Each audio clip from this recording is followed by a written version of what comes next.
네, 끝으로 요즘 4살 고시, 7살 고시라는 말이 생겨날 정도로 영어 유치원 보내기가 참 까다롭잖아요. 그런데 여기 더해서 일부 영어 유치원에서 황당한 것들을 요구하고 있다고요? 이 5살 아이를 둔 A씨는 이 서울 송파구에 있는 한 영어 유치원 설명회에 참석을 했는데요.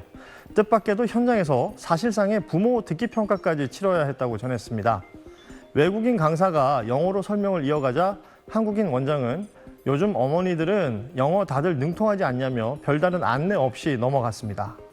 마포구의 또 다른 영어 유치원에서는 참석 학부모들에게 IQ 140 이상인 분은 손을 들어달라는 황당한 요구를 했다고 하는데요.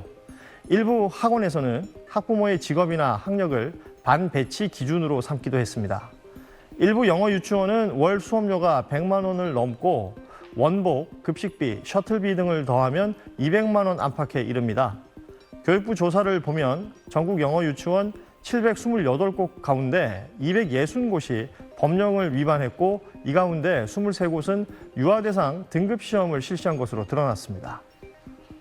네, 좀 착잡한 마음이 드네요. 잘 들었습니다. 고맙습니다. 유아 대상 반일제 이상 영어 학원의 하루 평균 교습 시간은 서울 5시간 24분, 경기 5개 지역은 5시간 8분이었습니다. 이것은 초등학교 1, 2학년 평균 수업 시간인 3시간 20분보다 2시간 이상 길고 중학교 1학년 평균 수업 시간인 4시간 57분과도 비슷하거나 더 긴 수준입니다. 유아기는 놀이와 다양한 경험을 통한 전인적인 성장이 중요한 시기입니다. 그러나 장기간 앉아서 반복적인 주입식으로 하는 학습은 아동의 뇌 발달 균형을 무너뜨리고 집중력 저하, 스트레스 누적, 건강 문제, 사회성 저해 등 다양한 부작용을 초래할 수 있습니다. 또한 사교육 경쟁은 부모 불안을 증폭시키고 교육의 기회 격차를 심화시킵니다. 유아 대상 반일제 이상 영어 학원의 월 평균 학원비 역시 서울은 2023년 131만 원에서 2024년 136만 원으로 3.5% 인상되었습니다. 경기의 5개 지역은 111만 원에서 123만 원으로 10.1% 인상되었습니다.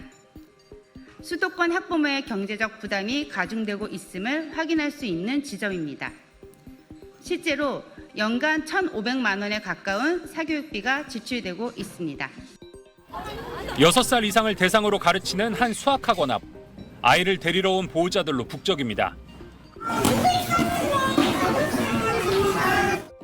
또 다른 수학학원. 오후 4시 유치부 수업 시간이 되자 아이들이 들어옵니다. 여기에 다니려면 매달 열리는 입학시험을 치러야 합니다. 3월 8일 마감이 되셨고요. 수학 한 과목을 사고력, 연산, 교과 등으로 나눠 2곳 이상 다니기도 합니다. 특정 학원 입학 테스트에 붙게 해준다는 소위 입태과외나 학원도 성업 중입니다.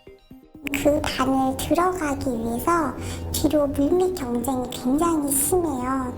그래서 서브과외 시장도 더 커졌고 서브과외를 하게 된다면 과목당 150만 원 들어가는 거. 영어 사교육은 더 활발합니다. 유명 영어학원 입학시험인 7세 고시에 이어 영어 유치원 입학을 위한 4세 고시도 등장했습니다. 초등 영어 학원이 마치 대학 서열 같아요. 그래서 7세 영어 유치원을 졸업하면서 좋은 학원을 들어갔다. 이게 어떻게 보면 대학 들어가는 것처럼 됐어요. 미취학 아동의 학원 로드맵을 짜주는 컨설팅 업체까지 생겼습니다. 수학도 해야 되고 영어도 해야 되고 국어도 해야 되고 3과목은 이제 필수적으로 해야 하거든요. 몇 살부터 이게 시작을? 한글 띄우자마자 그냥 바로 하는 것 같아요. 빨리빨리 움직이는 어머님들은. 정부가 처음 실시한 6세 미만 영유아 사교육 조사에선 5살의 81%가 사교육을 받는 걸로 조사됐는데 2살 이하에서도 24%나 됐습니다. 사교육을 할 경우 월 평균 1인당 33만 2천 원을 지출했지만 영어 유치원을 보내면 154만 5천 원으로 5배가량 증가했습니다. 해야만 공부를 잘할 수 있을 것 같다라는 착각을 하면서 그게 불안감으로 연결이 되고 무리하게 1년, 2년, 3년 선행을 앞서 나가서 하는 게 거의 유행처럼 번져 있는 사교육 과열은 취학 이후로도 이어집니다. 초중고 사교육비 실태 조사 결과 모든 학년에서 사교육비가 증가한 가운데 1인당 월 사교육비 증가율이 가장 크게 뛴 건 초등학생이었습니다. 사교육 참여율도 초등학교 2, 3학년이 90%를 넘겨 초중고 전학년 통틀어 가장 높았습니다. 아이들을 제대로 한번 잘 키워보겠다고 하는 심리들이 많이 작동되는 것 같고 거기에 같이 동조해서 하는 것들이 좀 많이 있는 것 같습니다. 사교육비 총액은 4년 연속 증가해 30조 원 턱 밑에 도달했습니다. 이마저도 방과 후 학교나 EBS 교재비, 어학연수 비용 등은 뺀 금액입니다. 교육 전문가들은 사교육 시장이 조기화, 속진화, 광역화 양상을 보이고 있다고 분석합니다.